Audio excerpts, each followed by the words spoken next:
बर्फुङ 9 बर्फुङको हाम्रो रिक्सर हाम्रो सरलाई एमएलए साहबलाई म धन्यवाद दिन चाहँदैछु। हामीले पहिला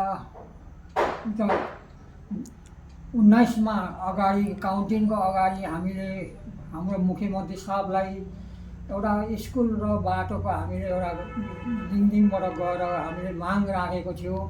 स्कुल पनि भयो, बाटो पनि भयो। म एउटा लिङदिङको गाउँलेको हैसियतबाट बोल्दैछु। हाम्रो लिङदिङमा हाम्रो एमएलए साहबले पनि सुनिदिनु भयो, हाम्रो मुख्यमन्त्री साहबले पनि सुनिदिनु भयो र हाम्रो लिङदिङमा बाटोको समस्यालाई हल गरिदिनु भयो। म हाम्रो एमएलए रिक्सर सरलाई पनि म धन्यवाद दिन्छु। हाम्रो बिडिओ साहबलाई पनि म धन्यवाद दिन्छु र हामीले उहाँहरूले हाम्रो कुरा सुनिदिनु भयो। उहाँले हाम्रो कुरा जनताको समस्या बुझिदिनु भयो र अहिले हामीलाई जोको काट्ने, बोराको स्ट्रक्चर बनाउने र चेयरमा बोक्ने समस्यालाई चाहिँ हल गरिदिनु भएको छ। म उहाँहरूलाई, मेरो रिक्सर सरलाई, बिडिओ साहबलाई, मुख्यमन्त्री साहबलाई अझै म धन्यवाद दिँदैछु, मुरी धन्यवाद दिँदैछु। लिङदिङबाट बोल्दैछु है, म चाहिँ लिङदिङबाट